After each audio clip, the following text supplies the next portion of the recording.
Hi, everybody. It's Talk to Me Tuesdays. It's your girl, Anja, and I'm here with a true fitness professional, a former lacrosse player who actually has been inducted into the Hall of Fame October 2022.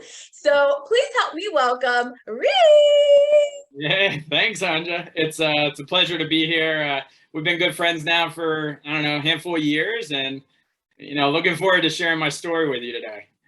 Yes, well, you're truly incredible. So I'm so glad that you were like, yes, I'll come on the show because you're just awesome. Of course, I mean it's a no-brainer. I love what you're doing, and I love sharing, kind of with like-minded people, just our journeys, and you and I have a lot in common. So I'm excited about today. It's gonna be awesome. Awesome. So let's just get to it. You played lacrosse kind of throughout your life. Where did that love for lacrosse come from? I think, well, I mean, I think like certain families have the sport where their parents might have done. So my dad was very involved in the lacrosse community, and so I grew up looking up to him in that way, obviously. But I played on multiple sports, but in our hometown, there wasn't even in any leagues or anything like that, and my dad helped create that. So I was kind of involved in the grassroots of in our hometown of just it all starting. So that's where I started, and I have an older brother that played, and so I obviously looked up to him and competed against him. So that's where it started. So what other sports did you play and how did it help you with your lacrosse training? Yeah, I think that's a great question just for anybody. But I played all different types of sports growing up. I even played baseball, which is the same time as lacrosse, same season. Only about a year or two of that. I think quietly my dad was excited that I chose the lacrosse route instead of baseball. But I played basketball in the wintertime for a handful of years. But most my passion was always soccer in the fall, and I played lacrosse in the spring. So those are kind of the two sports that I stuck with all the way up until I graduated from high school. So. How did soccer influence you as a lacrosse player? Yeah, I think it's so important. I think this day and age, you get kids that play year round the same sport, and I encourage kids to do all different types of sports because it's only going to prepare you. Keep it fresh too. You can get burnt out pretty easy. So true. And it's just so many different dynamics to different sports. And for me, it was like lacrosse I excelled at an early age, but soccer I was very average. And even in like high school, I was the guy coming off the bench, so it gave me a good perspective and appreciating what it took to try to beat the guys in front of you. When in lacrosse I was kind of on the other side, like trying not to lose my job. So it was good perspective in that way. So how would you when was the moment that you were like, I want to take this seriously? I want to go to college and be a lacrosse player. Yeah, I mean, so for me, I was an attackman actually, all the way up until my 10th grade year of high school, and one of our goalies for our JV team was ineligible, so we didn't have a goalie, and the coach said, "Hey, you're going in goal today, Reed," and I was like, "Not about it." But after a week of refusing to really give it a good go, I gave it my best shot, and I think they realized I was very small, but they saw that I wanted to play at a high level, and I probably wouldn't have been able to play college lacrosse as an attackman or midfielder. So it was the right call. But I think for me, that was like my sophomore year, and then because I was in an area where it wasn't, we had to travel very far to play teams that were good. I had to play in a lot of summer things in my junior year that summer, and I was playing in just tournaments, and coaches were reaching out at that time. And so then I was like, hey, maybe because I was good in for my area, but I didn't know how I matched up against other people outside of that. So that's when I started to say, hey, I think I can play at a high level, and just kind of build confidence with each kind of tournament I played against different competition. So did you ever feel the pressure because you come from a family of amazing lacrosse players? Did you ever feel pressure from your dad or maybe your grandfather who played as well? No, I guess it's funny. It's like I love the competition. Like being a goalie is very stressful. I imagine it's like a quarterback. Like you're the lone person playing that position. And at the end of the day, it's like you could have, you could have 20 saves and, you can, even though the other team could be that much better than your team, you have a chance to win that game for your team if you have a really good day. So I embrace that kind of challenge, I think. It's very stressful. High school was fine, but once I got to the high level, that freshman year, I was like, I battled a lot with the stresses of it. But I mean, you figure out ways to get through it. And, each time instead of quitting or saying this is too much, I have bad games, but it's the next day is a new day and you just reset and, don't beat yourself up so much about it. I think that's important. So you went to Towson University. How exciting was it to go to Towson and be like invited to play goalie for them? Yeah. So the ironically, like my dad played there a while back, and funny thing is, there was no reason. I didn't pick Towson because my dad went there at all. It didn't factor in whatsoever. The coach, different coach than my dad had. The coach I just really connected really well with. He was very charismatic guy, and I don't know, it just felt like somebody that I wanted to play for. So yeah, and it was far enough away from home, but still close enough to where my parents and family and friends could come and see me play, which I thought was cool. So my understanding is that you were super nervous being that freshman out there because like either there was like two goalies that you would have to split time with, or they just won a championship the year before you got there. What's the story on that? Yeah, so Towson was kind of one of those teams that they were kind of like top 20 in Division One a few years before I got there. They had some rough years actually. I don't even know if they're top 20, but the year before I got there, they made it to the Final Four. And then lacrosse, it's every kid's dream in college, if you're playing lacrosse, to make it to the Final Four, because you go from playing in front of 1,000 fans to like 50,000 fans, and you're playing in an NFL stadium, and it's really cool. And so Towson, literally 2 years prior to the year I got there, they were like 3-10, and then the year before I got there, they went like 13-3 and had a great run, made the Final Four. And so I was like, man, I didn't expect to go to a team that was going to be in the Final Four the year before I got there. So it was, obviously, playing at a really high level, and expectations were higher when I came in because the goalie that took them to the Final Four had graduated. Oh, no. And so that gave, which was another appeal to going there, was because it was an open position. And so, yeah, we had a lot of competition. There's like 3 other freshman goalies and also a sophomore goalie that we all competed with in the fall of my freshman year. So, does that work, since there can only really be like one goalie? Are you guys constantly in battle with each other, or is it more like a brotherhood? Yeah, I mean, I would say all 3 or 4 of the goalies, we got along, but at the end of the day, it's like if I didn't start, you're riding the bench for 4 years, which is tough. So me and another guy, he was a sophomore, we ended up splitting time my freshman year, which was tough because it's hard to get in a groove. And but I didn't earn that either. So I think I was fortunate to even start my freshman year. I don't believe I was less than I think I was like a 44% save percentage, which as a goalie is not very good. But I think for me, I resetted after that first year, and going into my sophomore year, I just worked really hard in the summer to make sure that, I would be the starter, and, I wouldn't be splitting time. And that's what ended up happening, which worked out. So what is like one of your greatest college accomplishments on the field? Is there like one moment that was like so amazing? Yeah. I mean, I think just as a whole, I mean, this cliche, but just playing with the guys every day was just the best feeling ever. Like, we created a really cool brotherhood. We won one NCAA tournament game my sophomore year. So that was the year, our sophomore year, we went to the NCAA tournament. We won our first round game.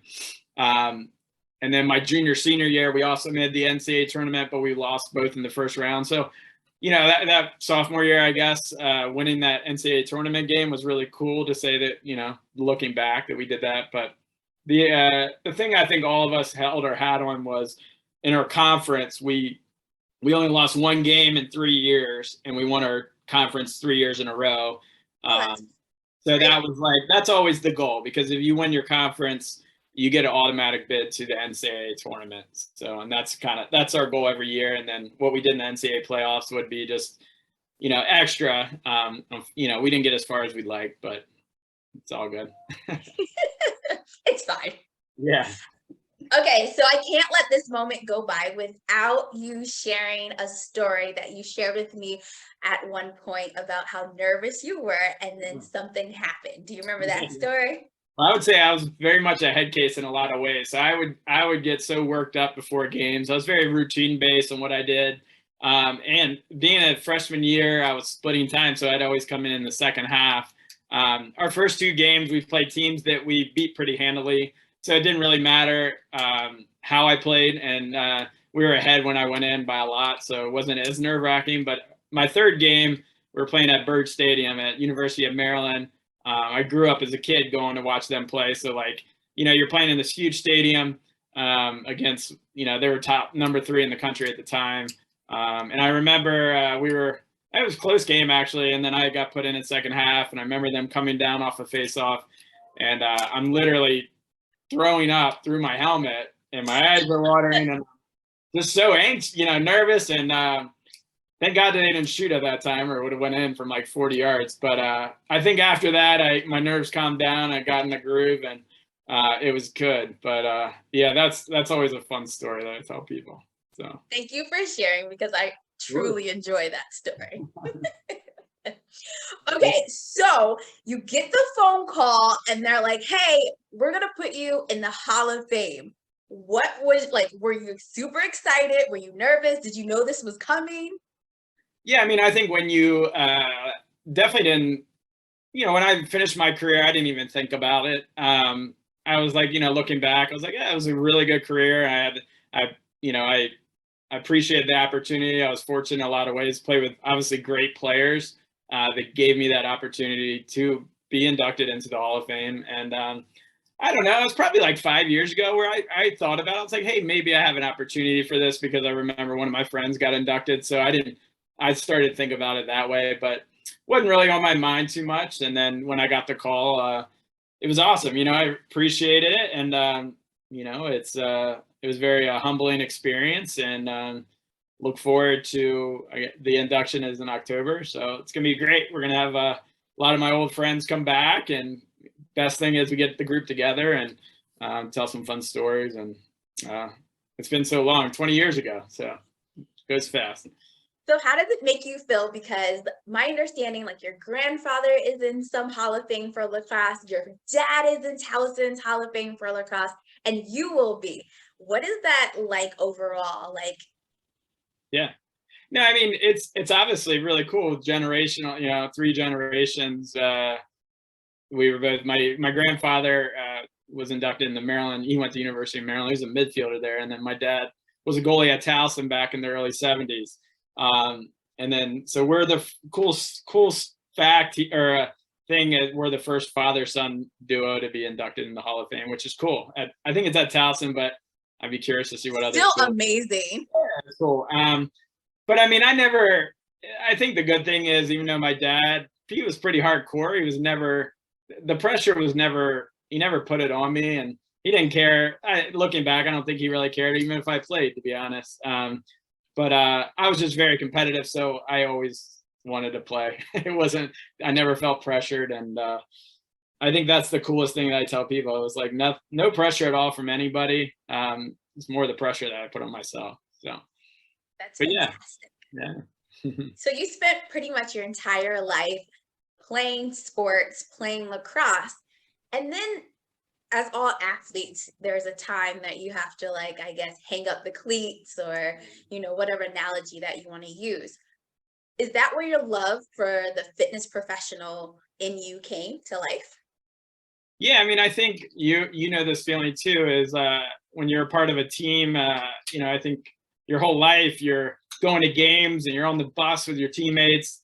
It's a really cool relationship that you build with get the guys, or if you're, the girls, whatever. But and then when that was gone, I was like, a lot of athletes have this feeling. It's like, all right, now you're working the 9 to 5. You might be sitting at a desk, be like, oh my gosh, how did I get here? And then you just basically have to. I just came to a moment where I was like, all right, what is it that will give me that kind of feeling somewhat that I had with playing a competition piece, the team atmosphere, and fitness was kind of came to mind. And just I was an exercise science major in college, so just got certified, and I knew I had the playing at a high level piece, and I know what it took to get results. So I was like, just get an opportunity somewhere, and it was really cool. Once I got into fitness, like the people I worked with were just like me in a lot of ways. I mean, most of us were probably ADD, where we can't sit still much. We hate sitting at a desk. And our attention spans are very short. So training works in a lot of ways for that. Yeah, so I got into fitness, and, that's where you and I met, and, I fell in love with it. It's a wild industry, I would say. It's a lot of amazing hard work to make a decent living. It's you don't do it for the money. You're no average like trainer person. Like you literally, for I don't know how many years, but it was multiple years, was pretty much the boss at the Under Armour gym at the headquarters, which is like a beautiful facility, amazing. Like you're more than just the boss, you're a mentor to many of us. What is that like to not just be kind of like an average trainer, but like pretty big deal? Well, I think it's when I got into training, it was okay. It's so flooded. You know what I mean? Like it's So flooded. not hard to get into training. I mean, you have one certification and you can jump in, but it's hard to build a book. And I think it's a long-term play. It's like each year you're building momentum that's sustainable, and it's just I did that for about 4 or 5 years, and then I think it was about 4 years, and I was like, all right, what's next around this? And that's when Nate Costa, owner at FX, I was like, what do you got from, like, what can I create? And that's when we did ran the internship program. So that was really cool. That's where I met you guys, and a lot of it was that the internship program wasn't about. I mean, we had a lot of people out of there's junior, seniors in college, exercise science majors, but I also had people like you, Christina James, and some other people that they were done school and they're out and they're like, hey, I think like me, they were like, oh, what is this? I'm in the gym all the time. Like, yeah, what are we doing? I like recruited you. I think I recruited you. Like, totally. You're like, you're here all the time. Like, you should probably get certified. Right. And you had amazing energy and like great with people. And so I'm like, so even when I was hiring trainers, those were the type of people I was looking for, because I even bring on people that may have all the credentials, but but the hard time motivating a client, it's probably not going to work. So the internship program was great because we were able to hire out a lot of great people from that program. And then from there, I think, Nate saw like me, how I created the internship program, then moved into that general manager role. So I did that for about 4 or 5 years, I guess. And we had a great team, awesome atmosphere. And obviously with COVID, things threw a wrench in all of us. So. Okay. So pandemic happened. It was pretty crazy for all of us. So now you're up to something pretty incredible that serves yourself and the greater good. What are you doing? Yeah, so I think this is for everybody out there. I think it's so important. So I did get out of fitness, and I'm in outside sales, different industry. It's not 100% my passion. So it's like you can make sure you have something around that. And for me, every year, I try to do some kind of physical challenge that'll obviously challenge me mentally as well. And I think it's come to a point this year where I'm doing a full Ironman, actually in like September 17th in Cambridge, Maryland. So it's been a buildup of like, I don't know, 8 to 9 years of, literally starting 8 years ago with like a little 5K. Wait, hold on. Before you go into that, tell us, like, if people don't know what the Ironman, you have to tell them how intense this is. Yeah, so it's 2.5 mile swim, and then you transition from that to a 115 mile bike. And then from there, you finished with a marathon that's 26.2 mile run. So it's hard to wrap your brain around. Like a good time is like between 12 to 14 hours or somewhere in there. And you have no idea what to expect. It's been a lot of hours of training, just running and biking and getting in the pool. And So how did you build your way up to it? yeah, so like I said, I think a lot of people see, wherever somebody's at that's done something really big, whether business or personally.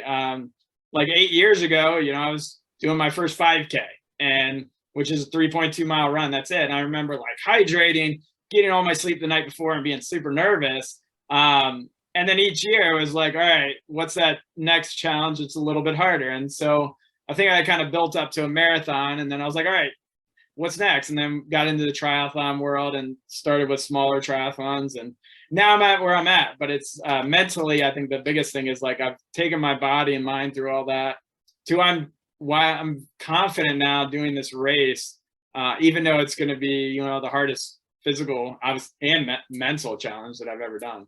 So you're putting yourself through this because you think it's fun, or because you want to see if you can actually like do it? This is a great question. And it's like that person that climbs, these people are crazy, but they climb Mount Everest. It's like, most people are like, why would you do that? And why? There's a select few people, when I say it to them, they're like, I get it 100%. It's like a drug. It's a rush. It's a healthy drug to me. And it is just a way to constantly push your body and mind and to get better. Like me, when I cross that finish line, I don't know how I feel. I'm sure I'll feel awful.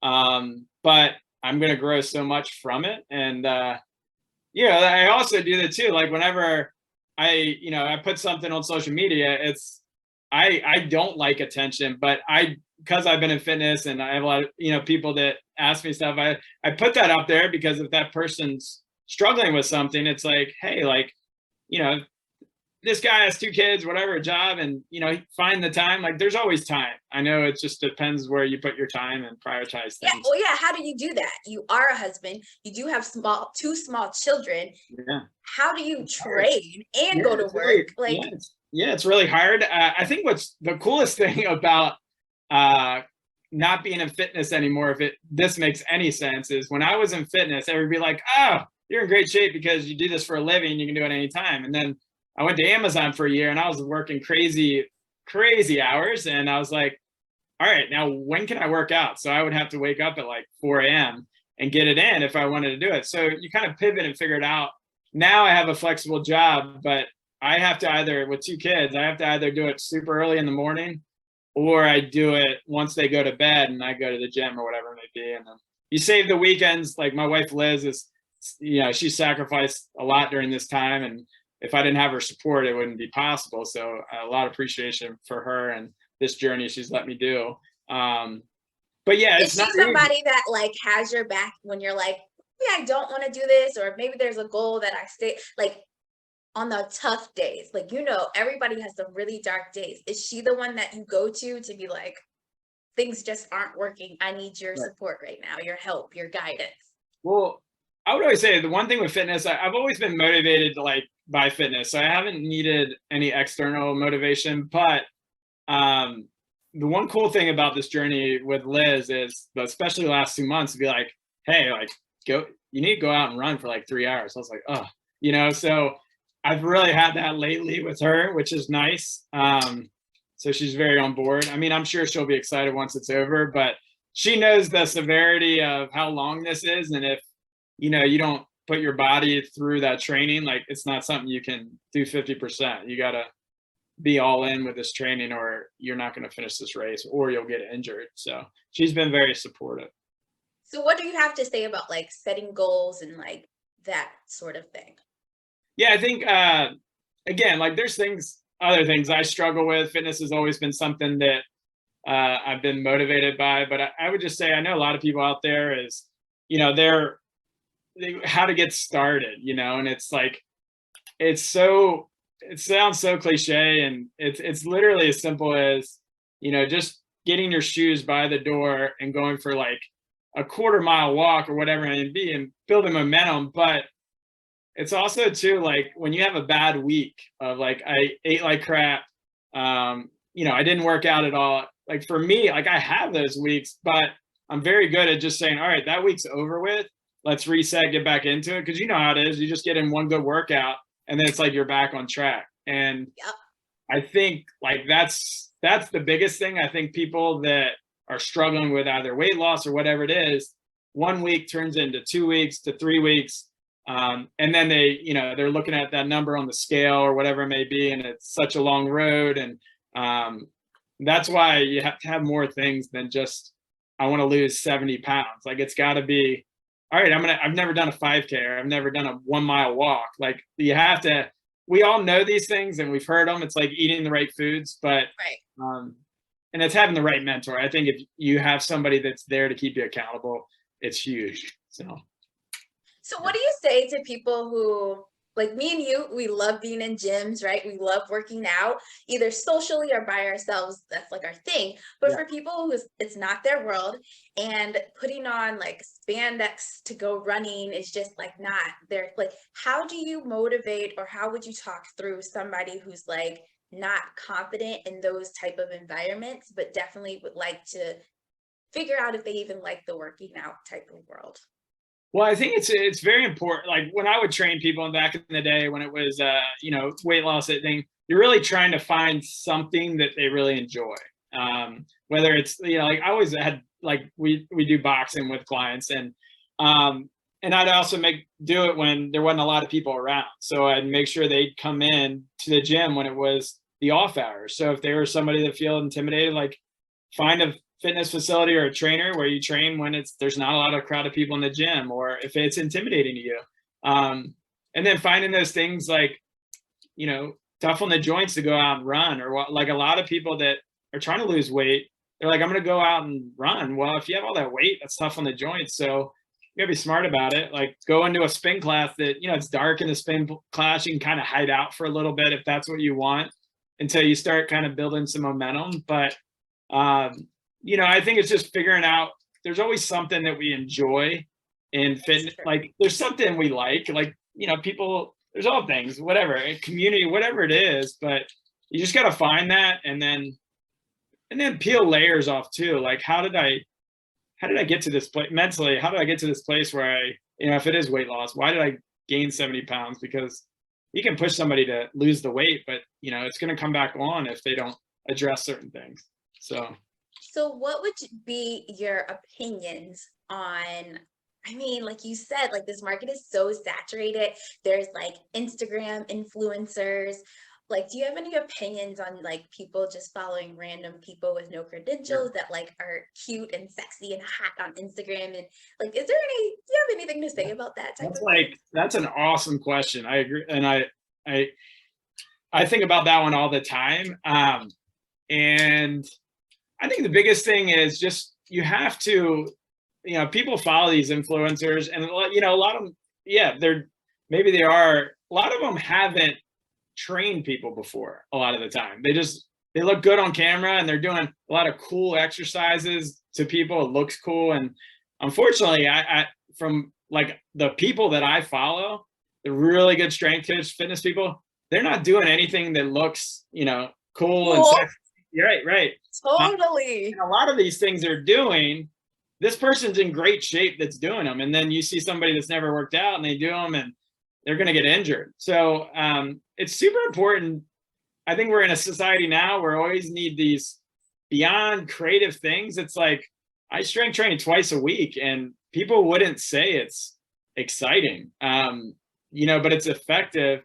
And I think we overcomplicate thinking that, it's got to look cool to be effective. And that's not the case. I think it's important to figure out, like for me, I love resistance bands. I do a lot of training with that. Like figure out what works for you as far as like feels good on your body. Like I don't do a lot with barbell stuff anymore. Certain movements are fine, but I just, at this stage of my life, I don't see the risk to reward to it. Like a barbell back squat's a great example. Like I have no interest in doing those anymore. Some people will defend that till the day's gone of how great they are, but the way I feel from a back squat compared to like just a goblet squat, I'll do the goblet squat any day and I'm not loading my spine. So, kind of to sum everything up is you gotta dig and reach out to the fitness professionals that if you know people in the community, they'll steer you in the right direction of what are the right people to follow. And then you're finding the right toys that work for you, whether it's a TRX band, dumbbells, whatever it may be. But that's a great. That's so important that you just said that, because I don't think people realize that going to the gym and working out, there's so many different tools to use. So you don't have to be doing back squats. You don't have to be using, like we call them toys. Like we're like, there's so many different toys to be using. So I think that is a good thing for people to understand, right? Like fitness looks different and there's different tools to help you get to the same goal or destination. Right. Yeah, 100%. And I think people overcomplicate it. Think they need all this equipment or whatever. Be in a gym, like that's another thing with somebody that doesn't like working out at a gym. Like I think what COVID showed us during that time is like a lot of us learned how to work out at home, and we made a place that worked. And so if that's what it is, what I would do, this is another good suggestion, is have a friend, use every Thursday, you get on a Zoom workout with them and you just put the computer up and your screen and porch or whatever it is. And you guys are on the same level where you're trying to lose weight or whatever, and you feel comfortable with, and you guys do that workout together, and non-threatening, you build momentum. And then, from there, if you want to go to the gym, once you get to a good place, then go for it. But I think that's a good idea. Thank you so much, Reed. Like, you have been fantastic. Thank you for taking us on your college journey, to your professional journey, to like all the things. Is there any last moment, last words of wisdom that you would like to give, even though you have given so much to everyone? Anything else? Yeah, I mean, I just think, like everybody, I struggle with various things in my life. Like, I think that's important. Like when you see somebody that's accomplished something, maybe like for me, fitness, but there's other aspects of my life that I want to continuously, like organization. It's like, like I can be organized in fitness, but whether it's by finance or whatever it is. So I think it's important to know that everybody is struggling in various aspects of their life and excelling at the same time. And just be passionate, empathy for people around you. And I think we need now more than ever to just keep encouraging our fellow humans and just spread positivity and good vibes, because the world's pretty interesting right now. And I think for you and I and like the fitness industry, we're all we're optimistic people and we're positive in that. And like when you see all the things going on, it's tough. But I think stay true to that and that's how we motivate people and make an impact through, health and wellness and things of that nature. Thank you. Yeah. That's so good. Do you want them to follow you anywhere? Yeah, I'm on Instagram and Facebook. Just my name, Reed, R-E-E-D, Sothoron, Sothoron. If you just put that in Instagram and Facebook, my name will pop up. Instagram, I do a lot of some educational stuff here and there. Need to pick it up a little bit, but that platform's there to just hopefully educate people on health and wellness. Yeah. Perfect.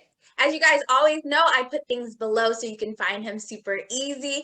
Thank you guys for everything. Thank you guys for watching. Thank you, Reed. Appreciate you. Yeah, thank you. It's awesome being with you. Of course. You guys, we've been watching Talk to Me Tuesday. It's your girl, Anja. Once again, you can follow me at it's your girl _ANJA. Until next time, make sure you like, subscribe, follow, comment, all the things. Until next Tuesday, everybody. See you later. Bye. See you guys.